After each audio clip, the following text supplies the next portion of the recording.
정부가 올해 우리 경제 성장률을 1.8%로 전망했습니다. 트럼프 2기 행정부 출범과 민생 경제 상황 등을 고려해 필요시 올해 1분기에 추경 편성 등 추가 경기 보강 방안을 검토하겠다고 밝혔습니다.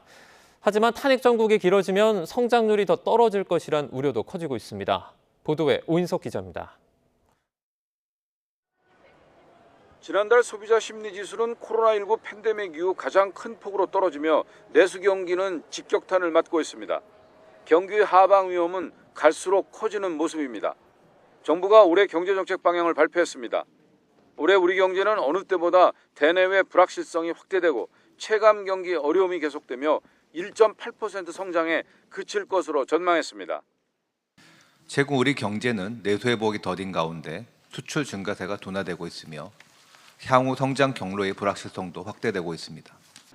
특히 수출은 지난해 8.2%에서 올해는 1.5%로 증가폭이 큰 폭으로 떨어지고 건설 투자는 여전히 마이너스를 기록할 것으로 정부는 예측했습니다.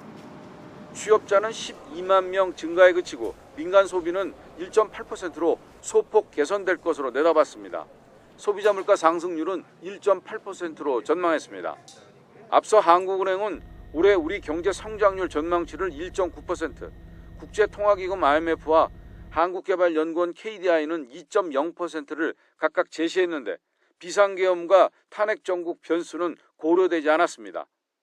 정부는 상반기에 재정 집행을 역대 최고 수준인 67%까지 높여 민생 경제를 뒷받침하기로 했습니다.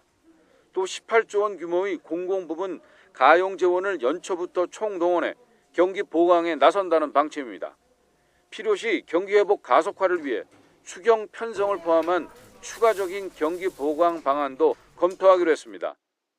미 신정부 정책 구체화 양상, 경제지표 흐름, 민생경제 상황 등을 감안해 경제 여건 전반을 1분기 중 재점검하고 필요시 추가 경기 보강 방안을 검토하겠습니다. 전문가들은 올해 경제 전망과 관련해 탄핵 정국이 장기화하고 트럼프 2기 행정부가 보편 관세 등 통상 정책을 밀어붙일 경우 성장률이 더 떨어질 것으로 우려하고 있습니다. 정치적 불확실성이 오히려 증폭되고 있는 상황이라서 내수 침체도 가속화되고 트럼프 행정부 2기 출범으로 인한 통상정책 변화에 대한 대응도 늦어질 것으로 보입니다. 경기 침체를 더 심하게 만들 가능성이 크고요. 성장률은 1% 중반대까지 떨어질 수도 있다 이렇게 보고 있습니다. 정치적 혼란과 앞으로 발생할 트럼프 리스크 등을 고려할 때 올해 성장률이 1%대 초반까지 하락할 수 있다는 전망까지 나오고 있습니다. YTN 오인석입니다.